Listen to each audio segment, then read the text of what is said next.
the Radio Misfits Podcast Network. The Honest Edit Podcast. Unpacking the truth about life's messes, one honest conversation at a time.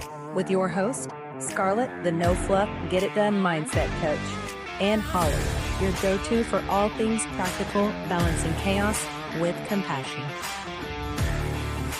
New episode! Can I confess something? Yes. So my junk drawer has turned into like a junk room. That's surprising for you, but I know. I get it. Yeah. I think that I have so much stuff on my car now, I could survive in there for days. Because being out of school last week, there's just, it's time to go through it. Yeah. It's time to go through it. And that's kind of introducing our new episode for today. Yeah. Is really the chaos behind closed doors. Yeah. It's kind of like that Monica's closet. If you ever watch the show Friends, and she's such like a neat freak and a clean freak, but she has that one closet that I think it was Chandler that stumbled on the clothes, and she's like, don't open that closet. Yeah. It's kind of like one of those moments. Yeah. And he thinks Richard's stuck in there. It's the best. He like puts his credit card in there and he's like, Richard, if you're in there, can you pass me my credit card bill? We all have those spaces. And I think that is just What happens? It's what happens. It's okay. It's healthy. It's lifestyle. We can't avoid it, really. You can't avoid it. No matter who you are. Yeah. I mean, nobody is perfect, and I don't care what any flippin' organizer says, or productivity coach, or whoever. No matter what, you have somewhere in your house a drawer, a cabinet, a closet, a room that has a bunch of crap in it. A bunch of categories. Yes. I think that there is just spaces that cannot always be organized. Dialed in. Yeah, it can't always be dialed in. For me, it's the back of the car, not so much the front of the car, but the back of the car, specifically where the 5-year-old sits, and probably my closet, because I have like 5 minutes to get ready in the morning, and so it just isn't always where everything needs to be. And so that's okay, because we're just living life. Mm-hmm. Yeah. I think for me, it's always like the forgotten closet. It's just like that bonus closet or that extra closet that's been 6 different things for so many years. Mine is the upstairs off the stairs, really. It's like on the landing, and it's a great closet. It's big. It's wonderful. At first, it was like our linen, and then I changed how we did our linen.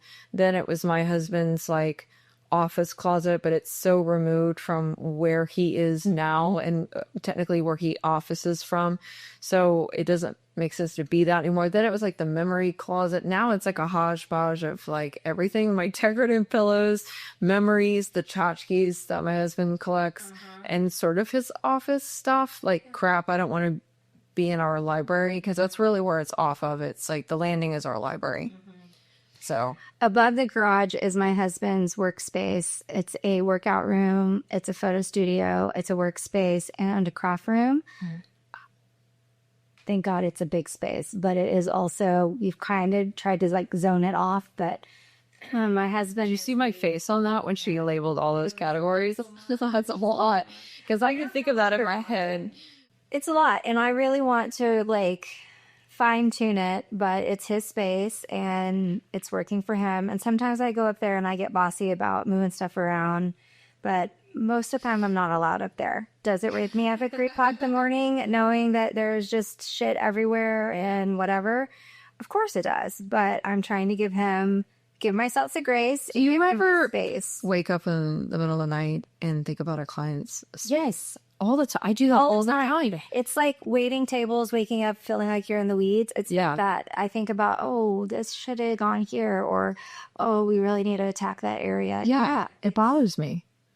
I think I will wake up for therapy. Yeah. Well, and I also feel like, kind of side tangent here, is that, sometimes when we're in the middle of a project, in mid-session, there's just like crap everywhere for a client. It looks like a tornado, but I mean, there is a rhyme and reason and a method to our madness. And we got to remind clients, oh no, it's going to be cleaned up at the end of the day, because that literally will keep me up at night. Or if they have too much homework, clients sometimes just want to kind of get away from doing things at a session. And I go, no, this is why I'm here. It's kind of like working out with your fitness trainer. It's why you're there. Yeah. You're not going to be like, no, I'm going to go home and do those reps on my own time. I had to do those push-ups at home, and I'll let you know how that goes. Yes. That'll keep me awake. Yeah, I agree. It's the 3 o'clock wake up is real. It is so real. It's just not, I think we see on Pinterest and Instagram and even TikTok now, like everything is, there's like the people that have everything put together and it's all beautiful and, all staged and organized. And then it's like the behind the scenes. It's not like, that's just content creation. Like I'm a marketer, like that's content creation. It really is. And it's great content and it's mesmerizing and I get sucked into that, but it's literally for content. And I'll send videos or pictures to my mom friends about, they're like, this is just a mess and I'm so embarrassed for you to see it. And I'm also like, I don't care. So I want to give you a couple tidbits on the car for me and for if you have littles. Behind the seats from Amazon, there's a little like, I don't know, it just goes behind the seat and it has little cubby holes. And so like we have one of those behind my seat and it has like books and some snacks and some extra socks because apparently we always need those when we're on the run. And it has like a little first aid kit. And so we have things in there, maybe like a puzzle, like little things that like can keep us entertained or like I can quickly get to that's just right there.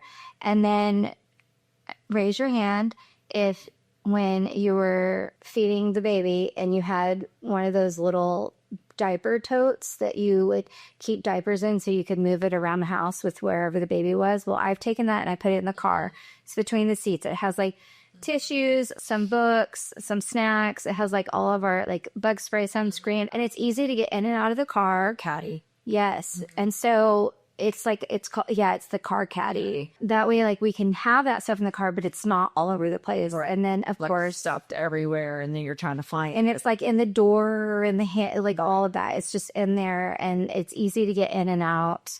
And then for the back of the car, I have this amazing 2-compartment thing for bags, for like shopping bags. I found this amazing, it's kind of like a tote, but it folds down and it's like a 12 by 12 tote. It has nice long strappy handles, and that is my grocery bags. Nice. So it's not the bags that you have to like roll up and then they get messy. They flatten down, they're rigid, they fit. You can fit a bunch of stuff in them. It's a good strap so it won't break your shoulder. And so when everything is organized and not like it is right now, everything has a spot in the car, and that really helps because it's easy to get in and out with the seasons and what's going on and the different sports equipment and stuff. But I do feel like mom's cars are a lot of the problem a lot of the time.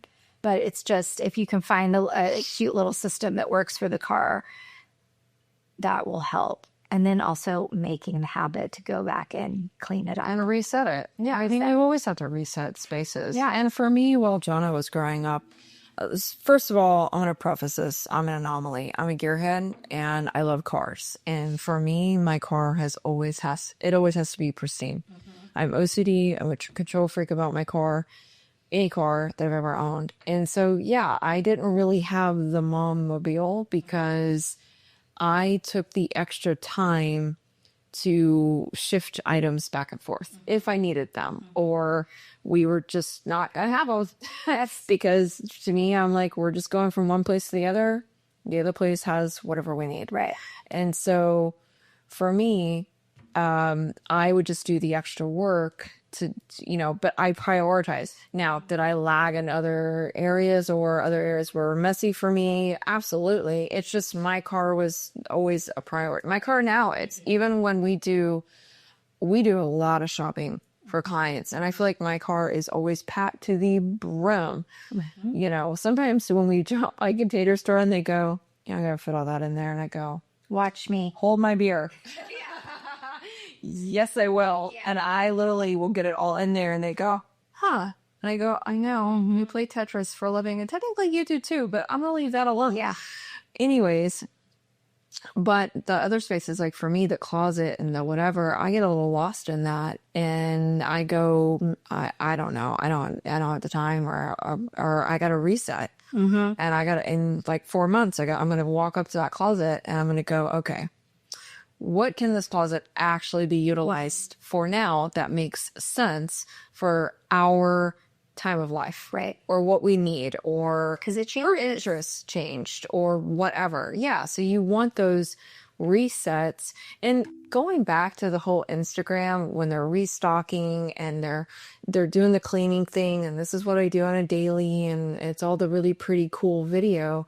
How long was that space like that before you actually took the time to do all those things, right? And so we're not saying you should just leave that closet or the car or that restocking area, you know, whatever. The sliding scale from the benchmark, we've talked about that before, is that at a certain point, you need to go clean your car up. Yeah. At a certain point, I need to go clean that closet up, because it does keep me up. It drives me nuts. It's a back of the mind stress. Yes. That I think mostly as females, but anyone that just sort of takes on too much, you have that running list in your head, and you're going, man, when am I going to get to that closet? Or when am I going to get to my car? Or when am I going to get to the, whatever the thing is for you, Yes. that's sort of, I'm going to get to that later. In your grace versus benchmark, you need to address it and figure out. And the benchmark maybe for me is 2 months. Or maybe for you, it's a week with your car. Yeah, for the restocking on the Instagram person, maybe it's like a couple of days, and then they need to do it for their little content creation. Yeah, that's You true. know, that was a long-winded point, but I did land that plane eventually. I circled the airport. I'm hungry. We've been shooting all day, and by the way, I'm struggling with these boots, and I'm actually dressed. She's dressed. Normally when we shoot, like, it's business up top and like relaxed at the bottom, pajamas at the bottom, but I'm actually fully dressed. So, Thanks. well, I feel like the benchmark for my car is like when I have to go pick up a shopping order. Yeah. And so I have these containers so I can easily move everything. And thank God we're out of the stroller situation. The other day we had to put the wagon in the car, and I was like, oh, this takes up all of the space. And I also feel like Wait, you don't use a wagon for shopping? we have like a wagon for the kid, but I don't have a shopping wagon. I use these big clear like bags from Amazon. I walk in container store with the wagon on their return, and they're going, oh God, how big is that return? It's not that big, but I'm just not going to make 20 trips. Yeah. I love the wagon. That's anything for me. The wagon is good. I don't have the space in the garage because we have the kid wagon. But I think that what I also have tried to do, especially with having a younger kid, is yes, things can be chaotic. We can get all the toys out. We can do all of the things, but we also need to take the time to clean up our space. Yeah. So especially with the car, I will make him help me clean up the car.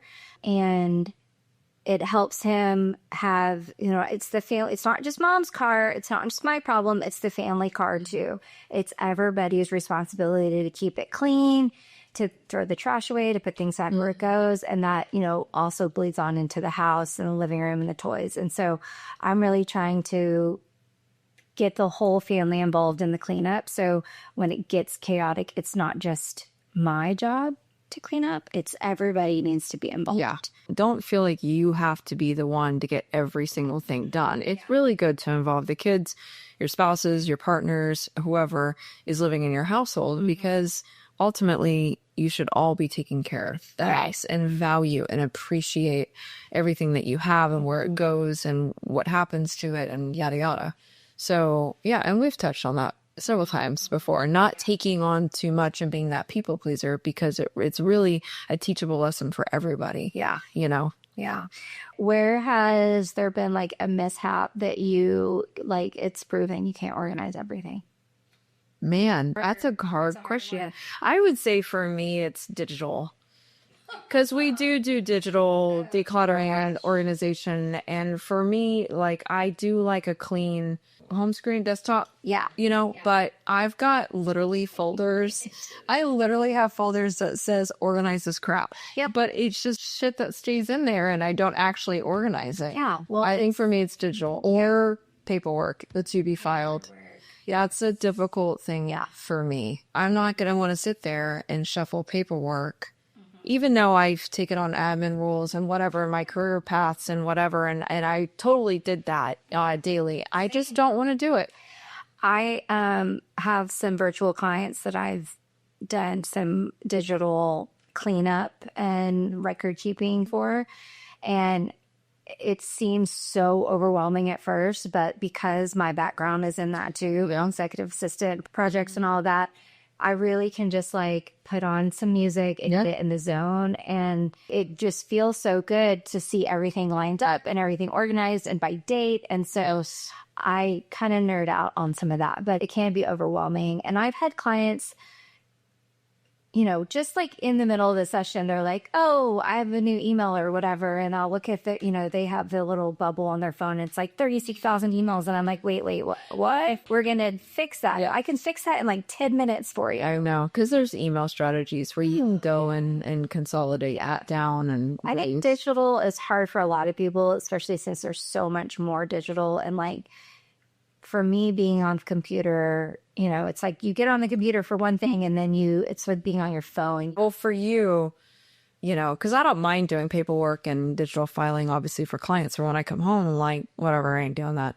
But for you, what would be that sort of case scenario? So I would say it's the laundry.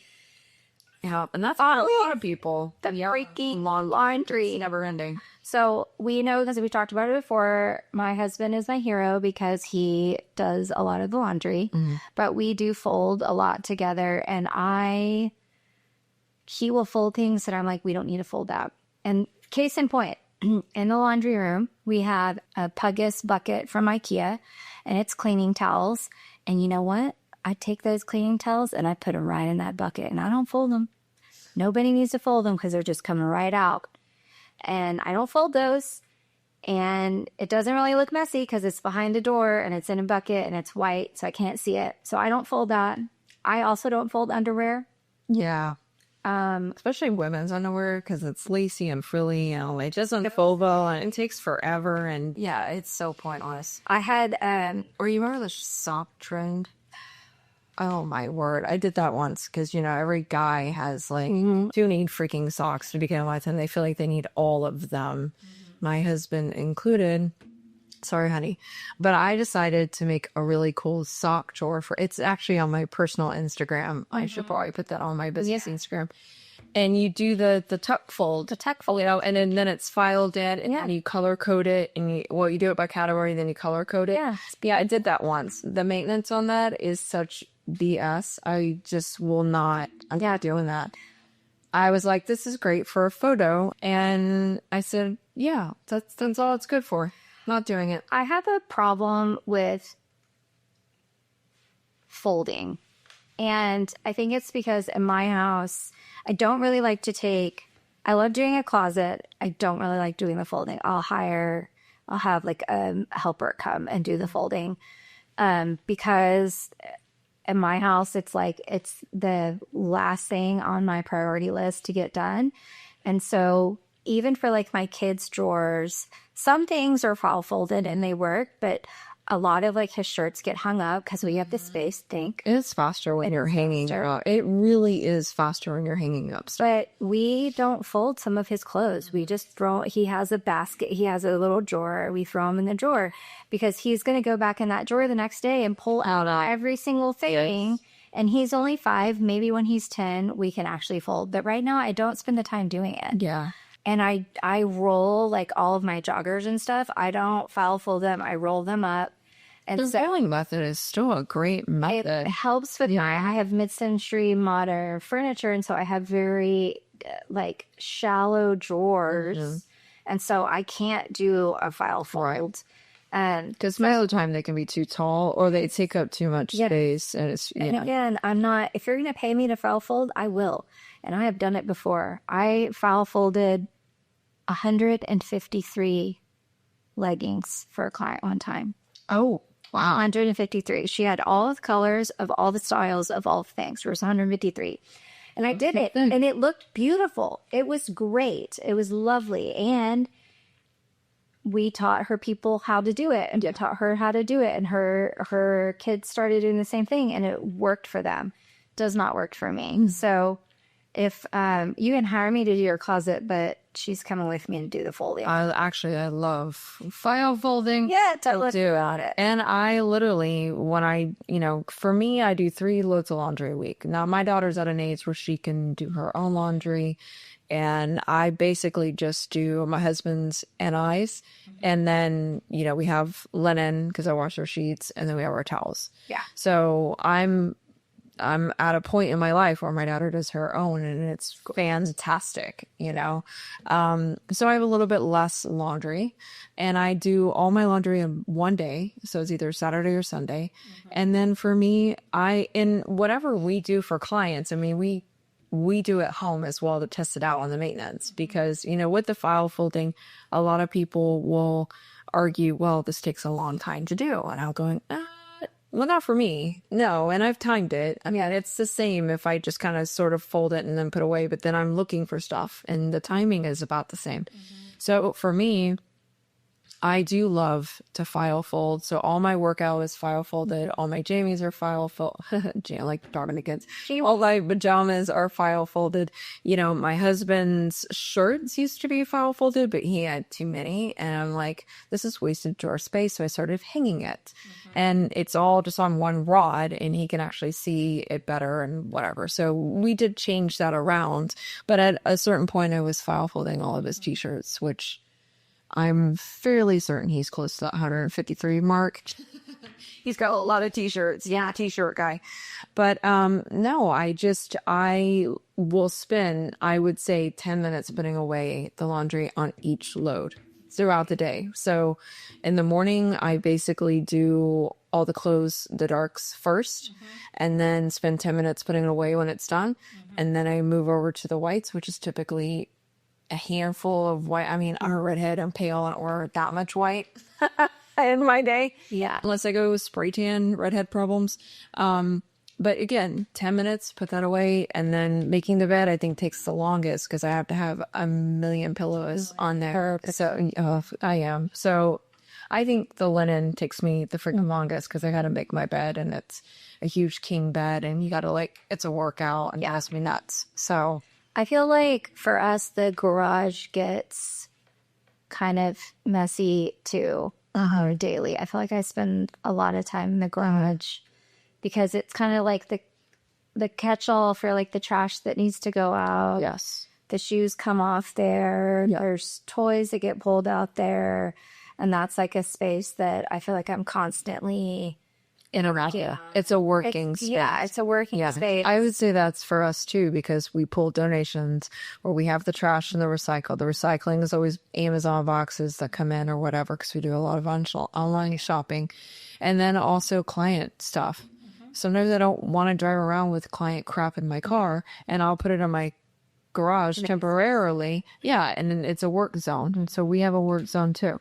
I thought about getting one of those transit vans that I could keep inventory in there. But then I don't want to drive around in a big van. But one day I think we might be there because we could definitely pick up stuff that needs to be donated and things. And that's a whole nother thing. Yeah, because I'm tired of packing my car with donations. It's a lot. It's a lot. Yeah, I know what's on my car. I think that the point is that not everything can be organized all the time. So give yourself some grace, and create the timelines. Create the time when you are going to tackle it. Yeah. Block it out. Do your habit stacking. Do your time blocks, and just learn that part of the process is the mess. It is the chaos. Yeah. We will post in the next couple, and over the next month, I will promise you that we will post the middle of our sessions where there is stuff everywhere. Oh, yeah. And everyone's like, And our stories where we're doing, oh my gosh. Yeah. This is not going to be cleaned up in 2 hours. And they're like, watch me. Yeah. So it is part of the process. And I even feel like at the end, when everything is back and everything looks beautiful and it's all, there's still a pile in the background of all the donations that need to be put up, or the pile of the homework. So it's not just this like beautiful, perfect looking thing all the time. That takes 2 hours to do and you're done. No, it could take multiple sessions. Yes. It could take all day. It could take a full week. It really just depends on how overwhelmed the space has gotten and how fast we can work with the client. Yes. Yeah. That also works a lot. Bless you. Thank you. Well, thanks for joining us today. We're going to have another episode, but we don't know what it is yet. So Sure. text us, DM us, let us know what you want to hear. And I think I would love to start answering questions that you guys send us so that, we can be a little bit more, interactive with our audience and just see what you guys actually want to hear. And then we can get into those topics. Yeah.